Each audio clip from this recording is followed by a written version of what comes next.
ASEAN Dailies. First and the foremost news from Southeast Asia. Welcome back. This is Arlene and you're listening to our ASEAN Daily. So we are moving on to the economic and social culture side of Southeast Asia. In the economic side, we are seeing Aladdin. Well, it's not actually that Disney movie. It's more about a halal marketplace which was started or founded by a Malaysian astronaut. And this will be a competitor to Amazon and Alibaba. It would select merchants which are either halal certified by the Islamic Development Department of Malaysia, or short for JAKIM, or those who comply with the Sharia guidelines to market on its sites. According to the Halal Journal, this is not a small market with a growing Muslim middle class all over the world. The global market value for halal products is estimated as $547 billion a year. That's a lot of money to cash on. Hence, you see an astronaut doing this deed at providing the marketplace, an e-commerce marketplace with the formation of the Aladdin group of companies, where he believed can be a halal rival to internet giants Amazon and Alibaba. Being the co-founder of Aladdin, Dr. Sheikh Muzaffar,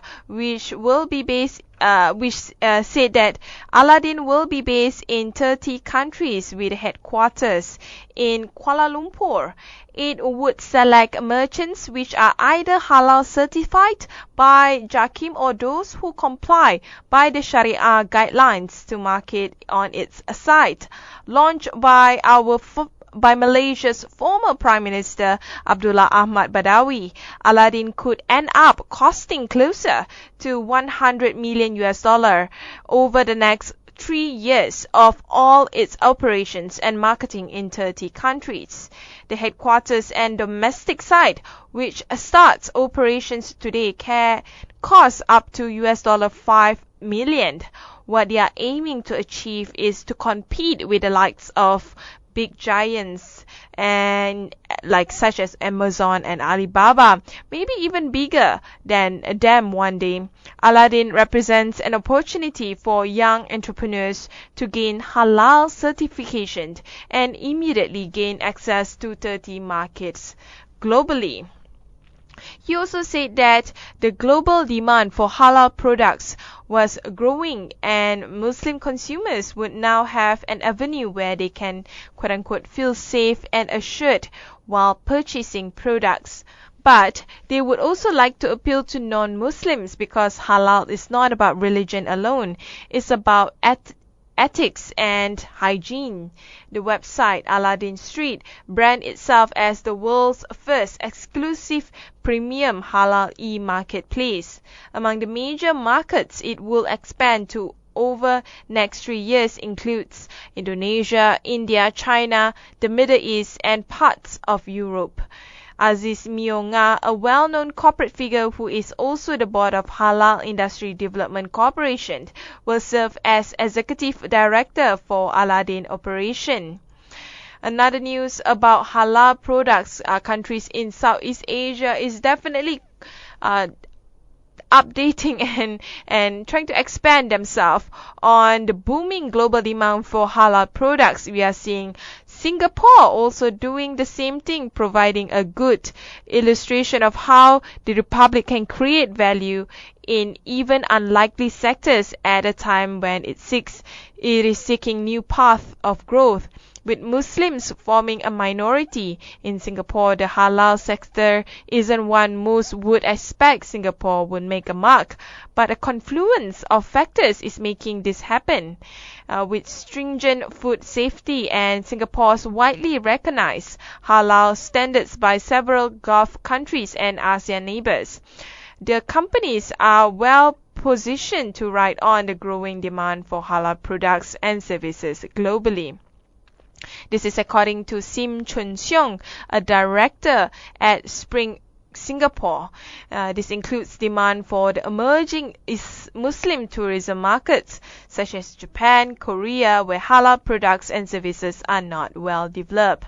the global halal market is a food which the food market alone is found to be worth $1.1 trillion and potentially at $10 trillion by 2030, presents good growth opportunity for local companies with suitable offerings.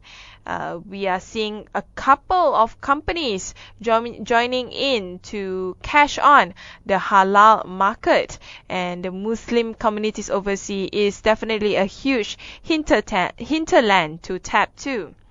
In 2008, a free trade agreement link between Singapore and the Gulf nations officially recognized the halal certification of MUIS or Majlis Ugama Islam Singapore, in what is testament to the robustness and integrity of halal standards in a Muslim minority country. The Singapore brand is exceptionally well recognized globally, and their certification and consultation standards are considered very high and sought after. Anyway, we move on to another news, also quite a positive news about the energy industry. Vietnam is moving towards a coal-free future. Vietnamese Prime Minister Nguyen Thanh Duc announced a plan to halt all new coal development, a huge about turn for a country which previously has the biggest coal expansion plans in Southeast Asia. This is the latest blow to the coal industry, as Vietnam is definitely becoming one of the cool kids in Southeast Asia by moving towards cleaner sources of power such as natural gas and renewable energy. Vietnamese Prime Minister Nguyen Thanh Duc said that sustainability non-profit Green ID acknowledged a need to Vietnamese Prime Minister Nguyen Thanh Duc in a statement said that he acknowledged a need to review development plans of all coal plants and halt any new coal power development.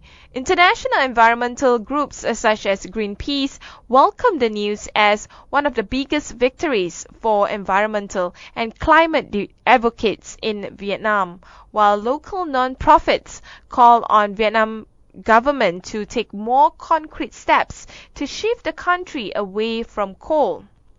In the announcement, the Prime Minister said that in order to reduce greenhouse gas emissions, it is important to begin replacing coal with clean-burning natural gas, and more importantly, accelerate investments in renewable energy. Definitely, this is a good turn for Southeast Asia, with Vietnamese definitely moving towards the direction against having more coal in this region. Greenpeace Southeast Asia coal campaigner Arif Fianto said that Vietnam's decision to end coal use was the Paris Agreement in action, referring to the pact signed in 195 government leaders last December in the French capital. They agreed to reduce greenhouse gas emission and limit global temperature rise to 2 degrees Celsius above pre-industrial levels. Many countries promised to shift away from fossil fuel to renewable power to achieve that. Hopefully that with Vietnam moving towards a coal-free future, the rest of Southeast Asia will do the same as well. Just a bit of info that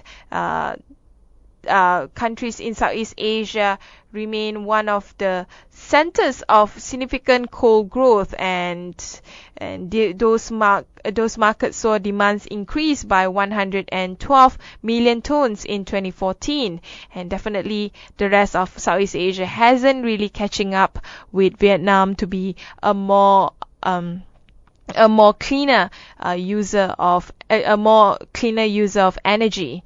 Anyway, we move to the culture and societal side of Southeast Asia.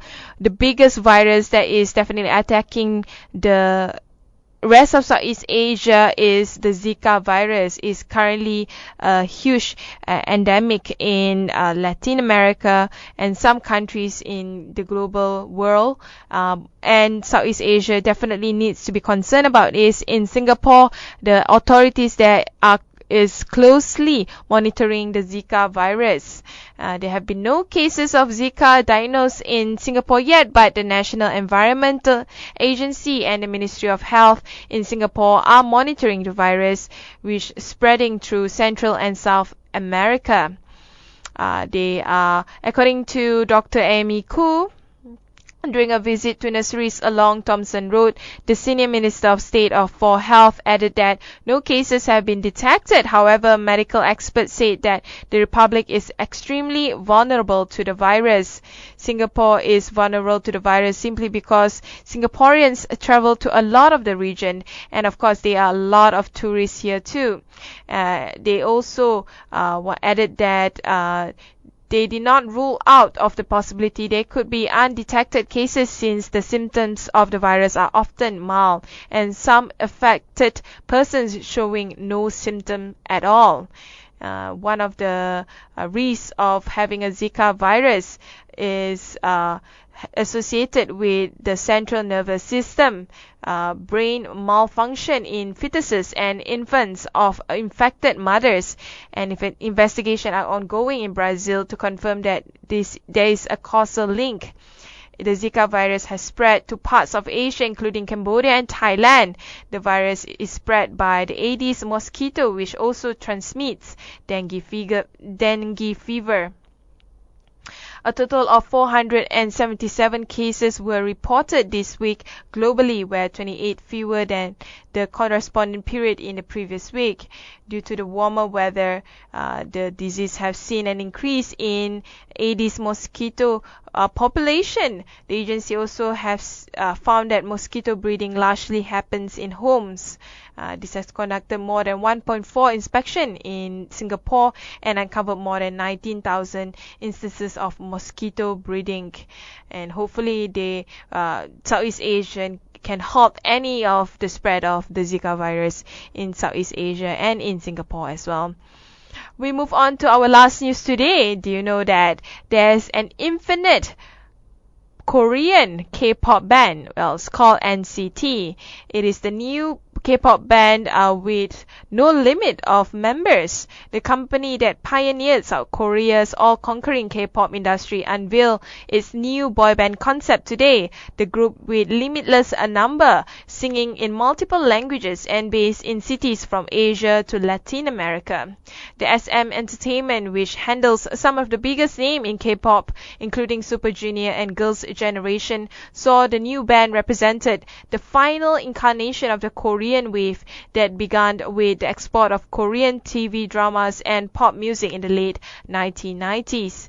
This is a true localization of K-pop, according to Lee Son-man, founder of SM Entertainment.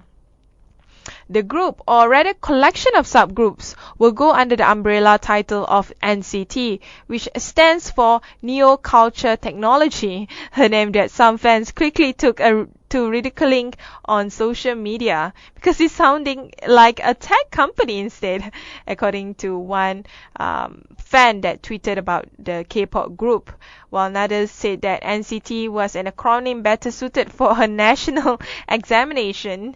Other NCT incarnations will later be unveiled in major Chinese cities, including Beijing, Shanghai, and second half of the year, following by units in Southeast Asia and Latin America.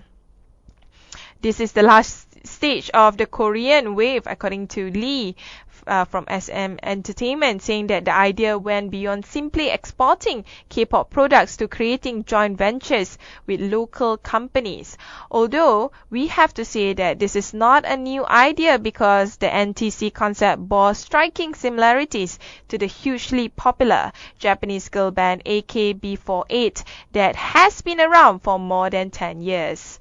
Anyway, that's all from us today. Thanks for listening to Durian ASEAN. We will continue our news commentary and reporting next week, Monday to Friday. You can always catch us on our website at durianasean.com, or you can download your you can download your Duran ASEAN app and listen to us on the go. Don't forget to keep in touch with us at our social media on Facebook, Twitter, and Instagram. Have a great weekend.